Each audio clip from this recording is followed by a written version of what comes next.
Okay, I think I'm ready.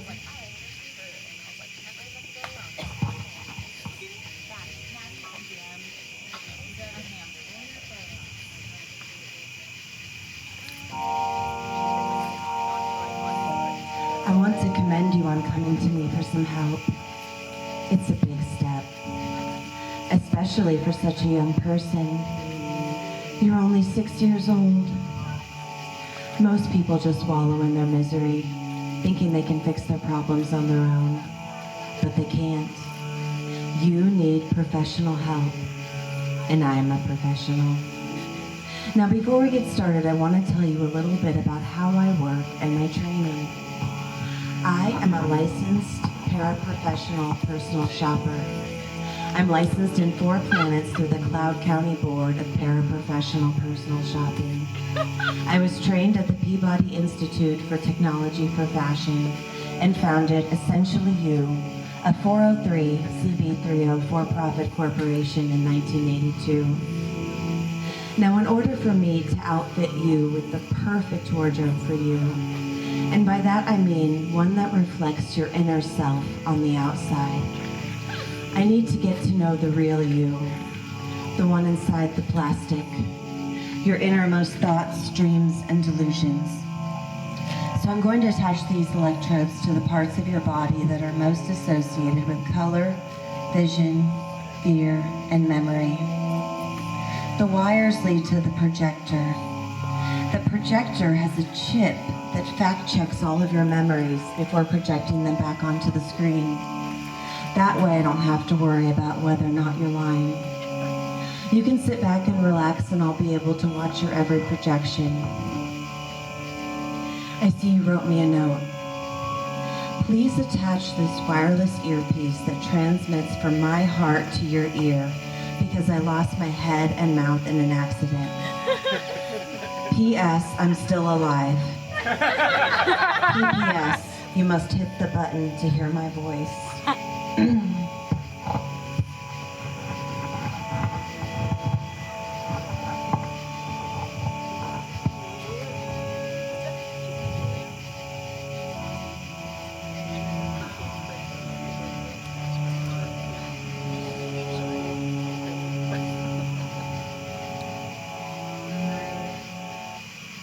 Hello.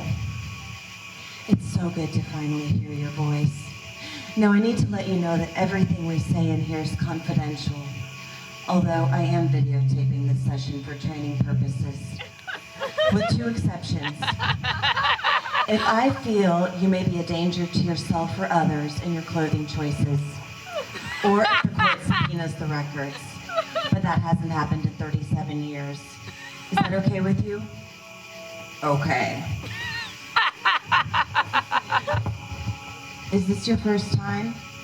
First time. Coming to a licensed paraprofessional personal shopper for help? Yes. So what brings you here?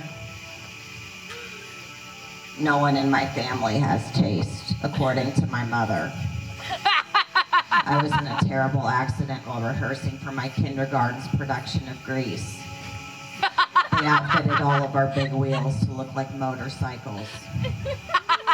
The teacher was a real believer in method acting and had us do exercises like Bad Babysitter that he said would help build our character. I love Grease. Tell me more, tell me more.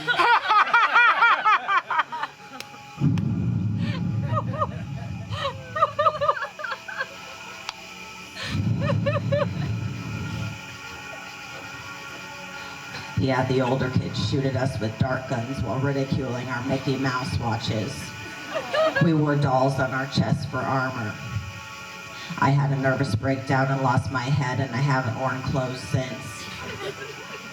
My mom found out about Gary through a friend on the CB radio chat group.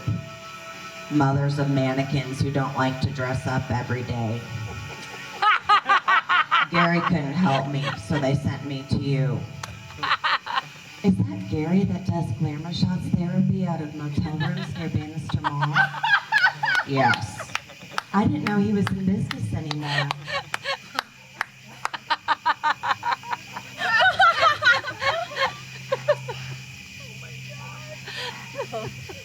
He kept forgetting I didn't have a head and sprayed me all over with Aquanet. He couldn't stop talking about Marilyn Monroe. He said she had really bad skin.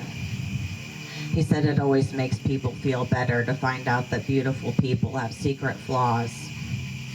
Gary told me I should feel lucky because I can't get acne on my face because I don't have a head.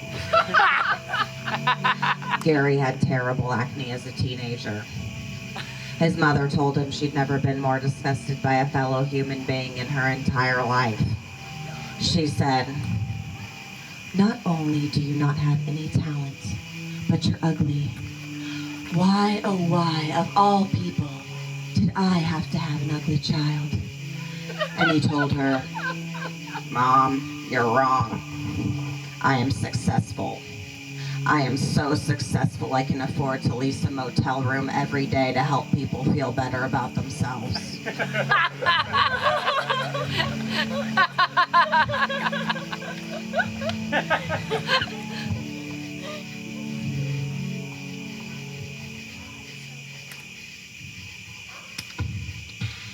Maybe up a little bit on the volume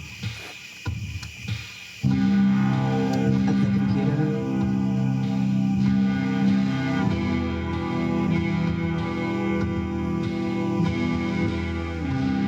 You told me I see the rise, but it always falls.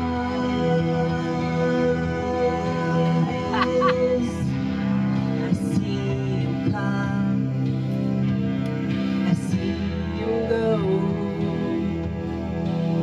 You say all things pass into the night, and I said, "Oh no, sir, I must say you're wrong.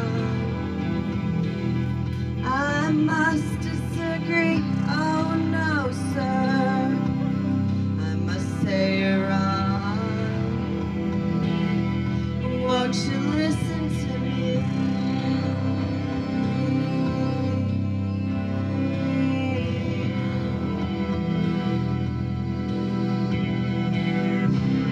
You told me I've seen it all before. I've been there. I've seen my hopes and dreams lying on the ground. I've seen the sky just begin to fall.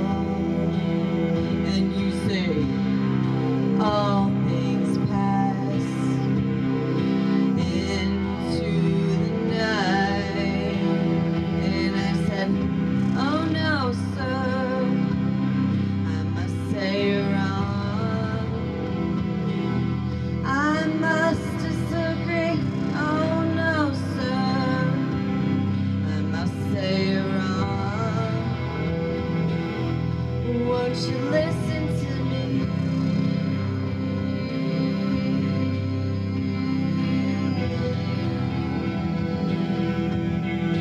Goodbye, horses. I'm flying over you. Goodbye, horses.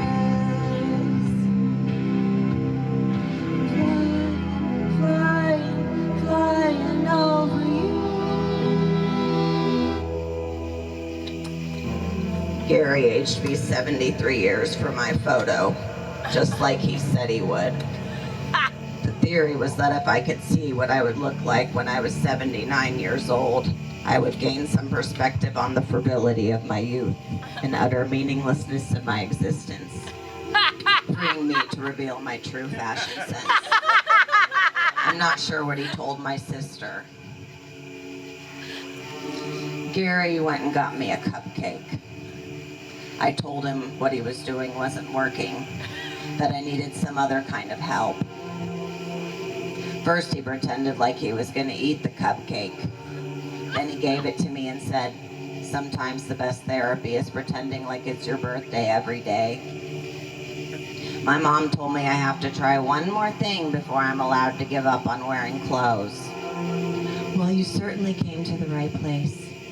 I'm going to start by asking the questions I have to ask everybody. But please remember, I'm completely licensed and regulated by the Cloud County Board of Paraprofessional Personal Shoppers. So these questions are part of a well-researched assessment tool. I actually have to pay for each time I use the tool, so I'm going to have to tack that onto your bill. And there's talk that the government might start using it as a personality test for all government employees. That's how good it is. Is that okay with you? Okay. First question. Have you ever felt like your clothes were so loose and baggy that other people could notice? Or the opposite, so tight and stretched out that other people would notice? Which one?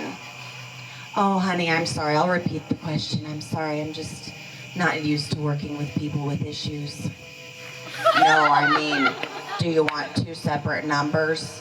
One for when it was too loose, and one for when it was too tight, or just add them together? Oh, honey, bless your heart. I can't just change the test because you can't understand the questions or have a disability or whatever. That would be plagiarism. I just need you to answer the questions as I've asked them. Okay, let me think. Well, there was that time when I wore that jumper from Chocolate Soup, the place on Warnell and 75th. And the kids said, it's picture day, not clown day, but I don't know if that would be too loose or too tight. More like too many ruffles. And then the time that my sister and I tried on my mom's bras without her permission. Too loose. And then the time I got stuck on the bus for hours because the bus driver didn't recognize me in my red wig. 3. Good. Can you do me a favor next time? Just the numbers. I can't enter all that other stuff into the computer. Have you ever felt like staying in bed all day and playing with dolls because you weren't making good fashion choices? I'm naked. That's why I'm here. Just yes or no? Yes. How many times per week? Sometimes, frequently, often, every day, every second? 3. Good, you're getting the test. I knew you'd catch on soon. How many times have you ever dressed up like a unicorn for a date, only to find out your date invited another lover over at the exact same time? Once. Don't remind me. That's all the questions for that test. I'm gonna have to send it off to the personal shopping headquarters in Joplin, Missouri to get the results. It should only take about 3 to 6 months. I want to go back to something you said earlier. You mentioned that your mother said your family didn't have any taste. What does good taste mean to you in terms of fashion? Well, I think beyond classical pieces like cat sweatshirts and jeweled high heels, some people have it and some people don't. I must say, you're quite the old soul for being only 6 years old. I'm mature for my age. Having no head has really given me a depth that most people never get to, even at the center of the earth. We're going to move on to some breathing exercises. This exercise is called panic attack breathing. It was invented by Sir Edgar Alberton, the founding father of personal shopping. It's designed to stimulate the vogue in your muscle memories. All you have to do is breathe as hard and short and fast as you possibly can for 3 minutes, or until you feel like you're going to pass out. Do you think you can handle that? Yes. Now I want you to close your eyes and visualize the worst memory you can think of. and then dwell in it forever. This is a timed exercise, so I'll let you know when to start.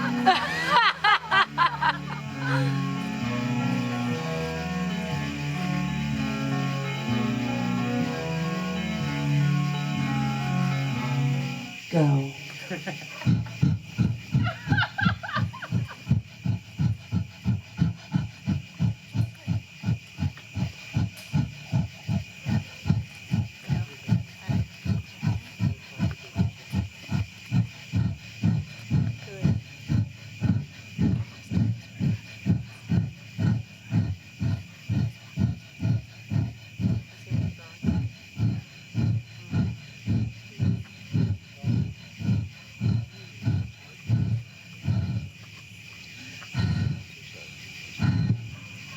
Can I stop?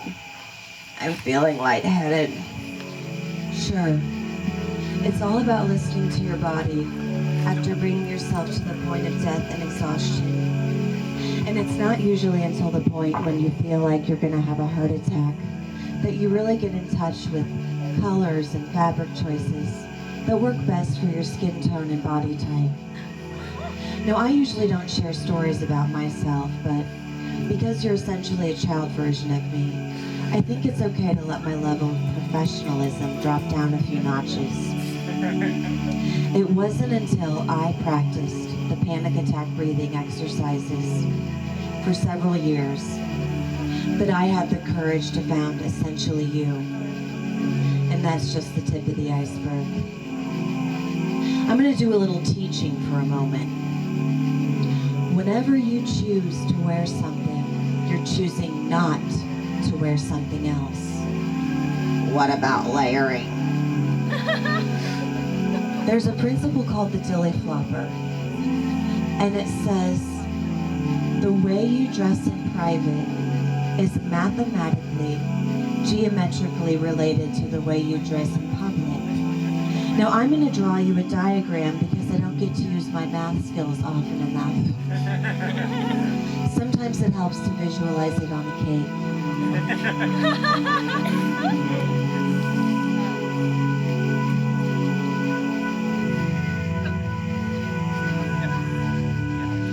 Similarly, the way you perceive the way you dress is on the left. The way other people perceive the way you dress is on the right. But how you actually look is in the center. Can you fill in those circles for me, please? So, just make it up? Yes, no one's listening anyway. I need to ask you a question that might sound a little strange coming from a personal shopper, but please remember, fashion is about much more than flannels and fringe.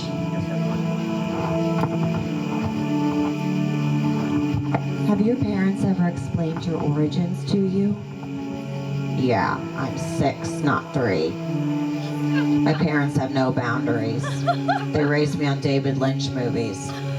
They had me when they were really young. My dad was 10 and my mom was 9. My mom pooped me out and put me in a jar in the closet to grow for several months before I was harvested. Even though they were young, they were really resourceful. My mom organized an event where she had all the girls at St. Elizabeth's line up for personal consultations to find out what she needed for the baby. My aunt got her a breast pump. Oh, I see. Your parents went to Catholic school. That must be why they had so much trouble nurturing your fashion sense when they had to wear uniforms for so long and stare at those nuns and those awful habits. Actually, there was only one nun and 2 priests. The nun would make you empty your pockets when you came into the classroom. And if you had a particularly embarrassing note, she would read it out loud and then pin it to the bulletin board so everyone else could read it. The 2 priests were Father D and Father C. Good cop, bad cop. Father D was the laid-back hippie. He told us all we had to do was meditate on pillows and light candles, and Jesus would love us forever. Father C was the angry one. He said the problem with the post-Vatican II generation wasn't conning other school children into buying baby blankets for headless mannequins. It was idolizing Madonna, praying for big breasts, and not being guilty about everything you ever wanted. Do you feel guilty for not wanting to wear clothes? Yes, and everything else. No wonder you're such a wreck. How did this all start, the whole not being able to wear clothes thing? I had a vivid dream. I was getting ready for a performance where I was to perform words that I had memorized in front of a group and a band. I'm looking everywhere in my house and I can't find my clothes. I can't find any of my things. It's as if I'm stuck in a Better Homes and Gardens decorating book and the design crew has thrown all of my stuff away. Finally, I settle on a cat sweatshirt and jeweled high heels. I'm frantic because I'm late. I run out to join the band, and I realize the band I'm supposed to be playing with is a marching band. They're marching on the moon, and they're all dressed in red. I don't match. I look back towards my childhood home, and I see that there are news cameras everywhere. They're getting ready to film breaking news. Just then, my house explodes. All that is left is a concrete foundation. I think about all my previous worries, what I would wear, what I would look like, and I realize none of it matters because in the end, all of my clothes will burn. I look back up at the moon, and that's when I see it. I see the band leader's face, and it's your face. It's been you this whole time. Now it's my turn. I want you to empty your pockets and pull out what you have. Okay.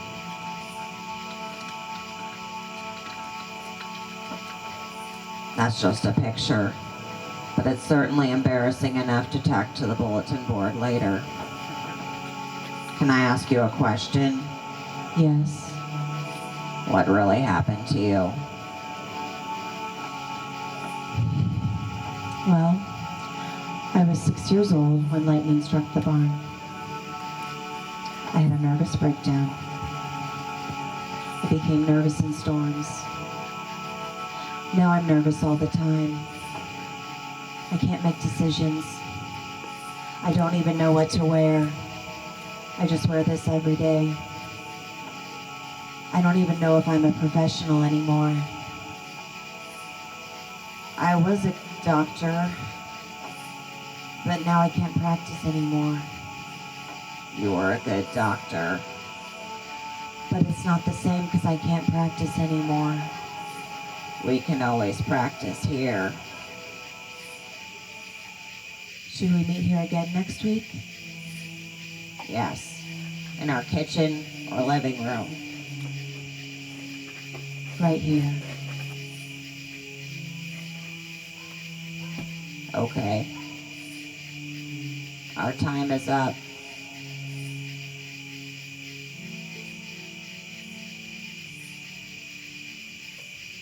Thank you.